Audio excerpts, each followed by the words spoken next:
sommaire de ce journal, justice, cour d'appel de commerce d'Abidjan. La rentrée solennelle 2024-2025 lancée par le président du tribunal du commerce. Recherche scientifique, élaboration d'une charte de propriété intellectuelle pour les universités ivoiriennes. Et nous aurons une page sportive dans le cadre de la Coupe d'Afrique des Nations 2023. La plateforme aéroportuaire saluée pour son implication à la réussite de la compétition. Bienvenue, mesdames, messieurs, au journal de Business 24 Africa. Nous démarrons cette édition avec le tribunal du commerce d'Abidjan. Le président a officiellement lancé la rentrée judiciaire pour l'année judiciaire 2024-2025. C'était en présence des autorités judiciaires, des opérateurs économiques, des autorités religieuses et de l'autre des avocats. Thème de cette rentrée solennelle judiciaire, implication économique des décisions de justice. Djekou de Silva et Christian Guéhi. La Cour donne acte à Madame l'avocat général de ces réquisitions, donne également acte à Monsieur le greffier en chef de la lecture faite de l'arrêté fixant la date et la durée des vacances judiciaires au titre de l'année 2024, déclare close l'année judiciaire 2023-2024, déclare ouverte l'année judiciaire 2024-2025, et dit que du tout sera dressé procès-verbal qui sera classé au rang des minutes de la Cour d'appel de commerce afin que toute personne intéressée y recourt en cas de besoin. C'est fait. L'audience solennelle de rentrée 2024-2025 de la Cour d'appel de commerce d'Abidjan après 2 mois de vacances judiciaires. Et ils étaient tous là, les magistrats, les greffiers, les avocats et les opérateurs économiques. Une occasion pour le président de dresser le bilan de l'année judiciaire 2023-2024. Au niveau des requêtes, nombre de requêtes reçues 4371, nombre de requêtes traitées 4386. Au niveau des procédures de référé, nombre de procédures enrôlées 1709 et nombre d'ordonnances rendues 1338. Au niveau des contentieux du fonds, nombre de procédures enrôlées 3214, nombre de jugements rendus 2665. Lors de cette rentrée judiciaire solennelle, le bâtonnier de l'ordre des avocats a fait une adresse particulière. Je voudrais inviter la justice commerciale de prendre le train des modes alternatifs de règlement de conflit. Pour notre part, pour la part de l'ordre des avocats, nous engagerons des démarches auprès des avocats pour une meilleure connaissance de ces modes alternatifs de règlement des conflits. Il faut le rappeler, le tribunal de commerce d'Abidjan a pour mission le règlement des litiges entre commerçants, les contestations relatives aux engagements et transactions entre associés d'un groupement d'intérêt économique. Une véritable mission pour rassurer les opérateurs économiques et les investisseurs en Côte d'Ivoire. Dans un contexte où la propriété intellectuelle devient un levier essentiel pour le développement de l'innovation et de la compétitivité, la Côte d'Ivoire marque un tournant décisif. Au pôle scientifique de l'innovation de l'université Félix Houphouët-Boigny, un atelier d'élaboration d'une charte de propriété intellectuelle a réuni les acteurs du secteur universitaire et de la recherche. Objectif, doter les établissements d'enseignement supérieur et de recherche d'un cadre stratégique pour protéger et valoriser leur innovation et savoir. Le point avec Diane Cablancan et Richard Akeke. Conscience de l'importance stratégique de l'innovation pour le développement de l'Afrique, la Côte d'Ivoire intensifie ses efforts pour intégrer la propriété intellectuelle dans les universités et centres de recherche. Dans ce cadre, le ministère de l'Enseignement supérieur et de la Recherche scientifique élabore un atelier d'une charte de propriété intellectuelle du pôle scientifique et d'innovation de l'université Félix Houphouët-Boigny. Cet atelier vise à produire un document de référence permettant aux établissements d'enseignement supérieur et de recherche de mieux gérer et valoriser leurs actifs intellectuels. Nous avons constaté, on l'a bien dit dans nos discours, que les universités et les structures de recherche ont des difficultés pour protéger leurs propriétés intellectuelles. C'est ce qui nous a inspiré, à travers la direction de la valorisation et de l'innovation, de proposer cette charte de propriété intellectuelle. Conformément aux objectifs de la stratégie africaine pour la science, la technologie et l'innovation 2024, cette charte est appelée à renforcer l'autonomie des établissements en matière de droit de propriété intellectuelle, leur offrant une carte de gestion adaptée pour faciliter le transfert des connaissances au secteur privé. Il a pour objet de proposer un avant-projet de charte de la propriété intellectuelle à l'attention des établissements d'enseignement supérieur et de recherche. Les participants composés d'experts et de représentants d'institutions académiques ont discuté de l'avant-projet de charte, émis des recommandations et consolidé le texte en vue de sa validation finale. Ce projet constitue une avancée majeure pour encourager l'innovation, la compétitivité et le partenariat public-privé dans le secteur de la recherche en Côte d'Ivoire. Intéressons-nous aux personnes du troisième âge. À l'occasion de la Journée internationale des personnes âgées, célébrée le 1er octobre de chaque année, l'ONG Vieillesse Tranquille a organisé une journée de dépistage gratuit pour les seniors à la mairie d'Abobo. Le dépistage était axé sur le diabète, la tension artérielle et l'ophtalmologie, des maladies dont souffrent fréquemment les seniors. Le compte rendu de cette journée avec nos reporters Philippe Zabo et Ezekiel Siri. Les maladies du métabolisme, que sont l'hypertension artérielle et le diabète, affectent les personnes âgées en majorité. Ces maladies sont coûteuses car elles demandent une alimentation particulière, des régimes que ne peuvent souffrir certains seniors, d'où l'importance de cette séance de dépistage gratuite organisée par l'ONG Vieillesse Tranquille. Je suis diabétique, j'ai été amputé, donc vraiment je n'ai personne même pour me soigner. Sinon avant je partais à Gamay Plateau, là. J'ai mon docteur là-bas, mais compte tenu des moyens, en tout cas, quand ils m'ont amputé, vraiment, j'ai suivi dans ces 3 mois, ils se suivaient. Maintenant, les moyens, il n'y a pas quelqu'un même pour m'aider, sauf les gens de bonne volonté. Un appel à l'aide que les autorités ont entendu. Le ministère, depuis très longtemps, se bat pour sortir les personnes âgées de la vulnérabilité. En ce moment, nous avons élargi la CMU, la couverture maladie universelle. Ainsi donc, les personnes âgées sont prises en charge. Ils ont l'occasion, ils ont l'opportunité d'être pris en charge sur leurs frais médicaux.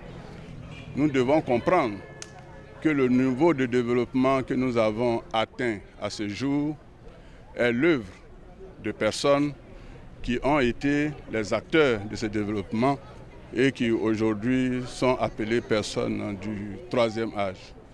Nous avons donc voulu marquer toute l'importance que cette couche sociale représente à nos yeux en venant prendre part à cette manifestation. Quant à la présidente de l'ONG Vieillesse Tranquille, elle a profité de ce moment pour lancer un plaidoyer.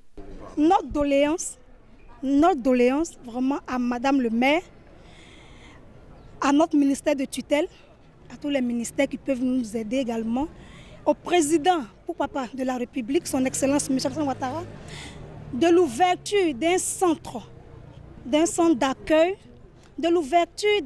d'accueil, et de récréation dans notre commune, dans la commune d'Abobo. Après les 3 dépistages de la journée, les seniors ont eu droit à une inscription gratuite pour obtenir la carte CMU. Poursuivons cette édition avec cet accueil réservé au trophée de la Coupe d'Afrique des Nations 2023 par les autorités de la plateforme aéroportuaire à Abidjan. Ils ont reçu à l'aéroport Félix Houphouët-Boigny le trophée de la Coupe d'Afrique des Nations de football remporté par la Côte d'Ivoire en février 2024. Il s'agit pour les autorités de la plateforme de communiquer avec les agents et de reconnaître tout le travail d'accueil des délégations étrangères abattues pendant cette compétition continentale en Côte d'Ivoire. Pierre Tebeu et Wilfried Yao étaient de la partie. Durant le déroulement de la compétition de la Coupe d'Afrique des Nations de football en janvier-février 2024, en Côte d'Ivoire, les aéroports d'Abidjan et ceux de l'intérieur du pays étaient en mouvement 24 heures sur 24. Les délégations, les compétiteurs, les invités se sont déplacés dans le confort et en toute sécurité grâce à ces hommes et femmes qui travaillent ici. Il était important que ceux qui ont travaillé, comme ces nombreux agents en back-office, à la réussite de cette compétition soient remerciés et communient avec la Dame Coupe. Ce mercredi 30 octobre 2024, le trophée de la Coupe d'Afrique des Nations de football s'est déplacé jusqu'à l'aéroport Félix Houphouët-Boigny. Et puisque la Côte d'Ivoire a organisé la meilleure CAN, c'est aussi grâce à ses agents dans les aéroports. Nous sommes heureux et honorés d'avoir pu modestement contribuer à la réussite de cet événement mondial. Je veux dire, au nom de mes collègues, merci du fond du cœur à l'équipe des éléphants et au président de la Fédération ivoirienne de football qui nous ont permis de vivre des moments uniques. Je tiens à vous exprimer notre sincère gratitude pour le rôle déterminant que vous avez joué dans le succès de la récente Coupe d'Afrique des Nations et le sacre de notre équipe nationale. La Côte d'Ivoire a reçu les félicitations de la CAF pour la réussite de l'événement, la meilleure CAN de toute l'histoire de la compétition. Ceci aussi grâce à la contribution de la plateforme aéroportuaire. De quoi satisfaire le président du conseil d'administration de Aéria et Air Côte d'Ivoire. Notre communauté aéroportuaire a su démontrer un engagement sans faille, une motivation sans précédent pour garantir le succès de cette compétition. Grâce à nos efforts collectifs, nous avons non seulement accueilli les équipes et les supporters du continent, mais nous avons également été les témoins privilégiés de la victoire éclatante de notre équipe nationale, les éléphants. L'aéroport Félix Houphouët-Boigny d'Abidjan a été le point d'arrivée et le point de départ de nombreuses délégations en Côte d'Ivoire. Ce sont 52 000 passagers, 256 vols qui ont été traités par les agents de la plateforme aéroportuaire dans tout le pays pendant cette compétition. Rendons-nous à Yamoussoukro. Suite à l'annonce du nouveau prix du cacao par l'État de Côte d'Ivoire, équivalent au prix de 1800 francs CFA, les producteurs délégués membres de l'ANAPROSI ont organisé à Yamoussoukro une rencontre. Au cours de cette conférence de presse, 4 points essentiels ont été abordés. Le prix borchant du cacao, la couverture maladie universelle, le différentiel de ramassage des sociétés coopératives et le déguerpissement des producteurs dans la zone de la Sodefort, dans la localité de Bonon. Pierre Tebeu nous commente le reportage de Charles Kouakou. Ils étaient tous présents, les membres de l'Association nationale des producteurs de cacao-café de Côte d'Ivoire, ANAPROSI, pour cette rencontre où plusieurs sujets cruciaux ont été abordés. Le nouveau prix borchant du cacao, l'enrôlement des paysans à la couverture maladie universelle et le différentiel de ramassage des sociétés coopératives. Ils ont sollicité une implication renforcée du gouvernement ivoirien pour améliorer la gestion des opérations de déguerpissement des producteurs dans les zones de la Société de développement des forêts Sodefort. Le président de l'ANAPROSI, Kanga Kofi, a plaidé pour une concertation inclusive impliquant les producteurs et les différentes organisations. Dans le cadre du mécanisme de fixation du prix octroyé aux producteurs, à savoir les 60%, borchant minimum n'a pas été respecté. Et deuxième, dans l'économie cacaoyère, tous les pays producteurs aujourd'hui qui sont pratiquement derrière la Côte d'Ivoire en termes de production aujourd'hui ont un prix à la hausse par rapport à la Côte d'Ivoire. Nous sommes derniers en prix. Et donc, fort de tous ces constats, nous avons demandé à ce que sur la question du prix, une loi qui puisse régir le mécanisme de fixation du prix octroyé aux producteurs de café et cacao. On a assez souffert, nous avons été tous des élèves, on est retournés à la terre. Mais jusqu'à présent, la question du bien-être du producteur n'est pas encore résolue. Parce que nous-mêmes qui sommes venus dans les campements, c'est vrai, la terre est là, on est intéressés, mais les conditions ne nous facilitent pas la tâche. Il faut souligner que la Côte d'Ivoire, premier producteur mondial de cacao, se retrouve malheureusement en position défavorable en matière de prix, dépassant même le Ghana avec un écart de 23 francs.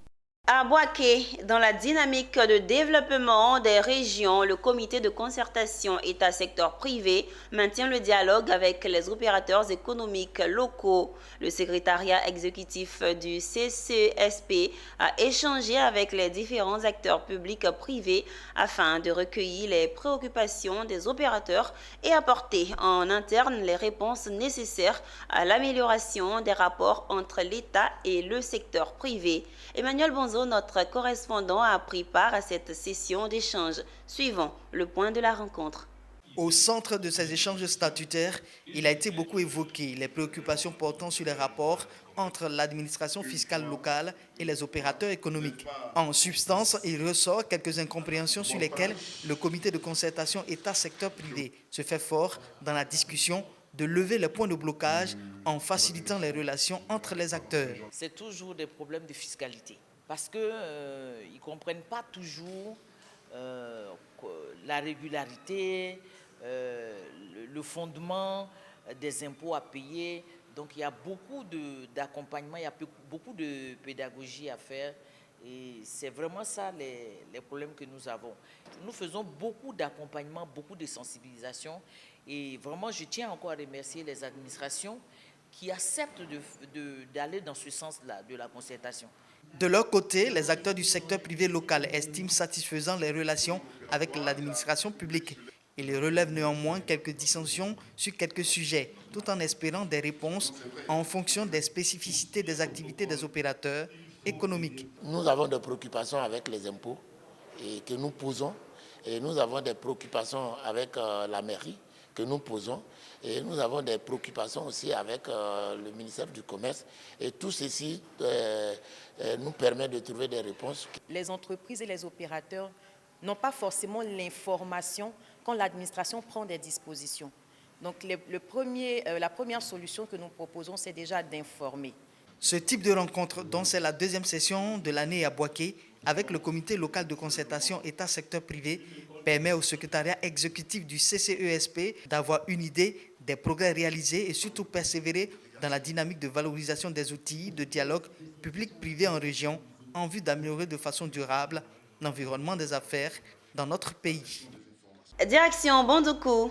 Afin de faire face avec dignité aux problèmes de la rentrée des classes, les autorités administratives et politiques de la ville de Bondoukou ont offert gracieusement des kits scolaires aux enfants des journalistes professionnels de médias et communicateurs du Gontougo. Cette cérémonie s'est tenue le week-end dernier en présence du représentant du préfet de la région du Gontougo.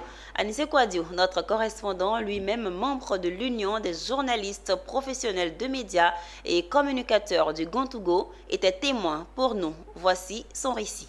C'est ici, au musée communal de Bondoukou, ce cadre chargé d'histoire et de culture où s'est déroulé, ce samedi 27 octobre 2024, la journée de remise de kits scolaires aux enfants de journalistes, professionnels de médias et communicateurs du Gontougo. Nous, les enfants de journalistes et communicateurs, sommes très heureux d'avoir reçu ces kits. Cela nous permettra de donner le meilleur de nous-mêmes pour faire plaisir à nos donateurs. C'est bénéfique pour nous parce que ça vient à point nommé pour nous aider à payer les kits, à soutenir nos enfants. L'organisation de cette journée de remise des kits est une volonté de l'Union des journalistes communicateurs et professionnels de médias du Gontougo. UJCG veut permettre à ces acteurs du monde des médias à revenus modestes de pouvoir faire face aux charges et aux difficultés liées à la rentrée des classes. Cette cérémonie, c'est d'abord l'engagement des autorités pour le corps des journalistes et communicateurs. Nous sommes constamment sous pression et nos enfants n'ont pas toujours les moyens qu'il faut. Et vous nous honorez avec votre don que vous faites. Tous ces dons de kits scolaires offerts aux enfants des journalistes et communicateurs du Gontougo a été possible grâce aux autorités de la ville de Bondoukou. En l'occurrence, l'honorable député, directeur général du Fonds de garantie automobile, Maïzan Kofi Noël, parrain de cette cérémonie. Honorable Maïzan est d'autant plus content qu'il a voulu s'associer à cette activité parce que vous les journalistes, il vous estime. Vous représentez toutes les couches de la société. Les autorités préfectorales ont également associé leur image à la tenue d'une telle activité, symbole de l'étroite collaboration des structures étatiques et des acteurs des médias au quotidien. Inviter l'ensemble des journalistes à continuer à observer le sens des valeurs qui incarnent la profession. Notons que cette fêtière de professionnels de médias et communicateurs du Gontougo, UJCG, compte plus de 80 membres et a pour objectif l'entraide, la solidarité, l'esprit de partage et d'amour entre tous ses membres. Parlons éducation à Boundiali. La ministre de l'Éducation nationale et de l'alphabétisation a récemment inauguré l'EPP Tarago Kone de Bundiali, plusieurs infrastructures scolaires dans le district autonome des Savanes. Au total, 22 salles de classe ont été inaugurées par Mariatou Kone et les clés remises aux responsables de ces établissements, ainsi que la récompense des meilleurs élèves du concours scientifique. Le récit de Daouda Ouattara. Personne dans la commune de Bundiali n'a voulu se faire compter les résolutions de la 4e session du conseil municipal de Bundiali au titre de l'année 2024. Les points saillants à l'ordre du jour ont été examinés et adoptés à l'unanimité des conseillers présents. Toujours focus sur un seul objectif, celui de faire de la commune de Bundiali la meilleure et coquette ville de la Côte d'Ivoire. Plusieurs grands projets ont été annoncés par la première magistrate Mariatou Kone. Nous avons plusieurs projets pour Bundiali sur les 3 années à venir, notamment c'est tous les projets qui ont été cités tout à l'heure. Mais l'objectif vraiment, c'est de faire en sorte que Bundiali continue de briller dans la sous-région et en Côte d'Ivoire. Ces projets portent sur le reprofilage et l'ouverture des voiries, ainsi que la construction de marchés de proximité et bien d'autres. Tout cela est possible grâce à la cohésion sociale des populations. Mariatou Kone salue la consolidation de cette paix retrouvée. Selon elle, le conseil municipal entend poursuivre et intensifier les actions de développement pour le bonheur des populations, conformément à la vision du chef de l'État, son Excellence Alassane Ouattara. Après cette réunion, la députée maire de Bundiali a pris part à la finale du tournoi Children of Africa, doté du trophée Dominique Ouattara et celle du tournoi communal, doté du trophée Mariatou Kone, afin de toujours promouvoir la paix, la cohésion sociale et a saisi l'occasion pour exhorter sa population à s'établir les pièces pour pouvoir prendre part aux élections à venir. Cette 3e édition a été remportée par les équipes de Samoroso ainsi que celle de la Force Tranquille. Et en image pour terminer ce journal. Durant l'exercice fiscal 2023-2024, la Société financière internationale SFI a annoncé avoir réalisé des investissements d'un montant record de 14,2 milliards de dollars en Afrique, un montant qui représente une hausse de 23% par rapport à l'exercice précédent et comprend 8,5 milliards de dollars de financement à long et court terme mobilisés par la SFI et 5,7 milliards de dollars collectés auprès d'investisseurs partenaires. Les investissements mobilisés par la SFI ont permis de soutenir 130 projets dans 45 pays du continent, dont 30 sont des pays à faible revenu et ou en situation de fragilité et de conflit. C'est la fin de ce temps d'actualité. Merci de nous avoir suivis. Les programmes se poursuivent sur Business 24 Africa, la télé utile.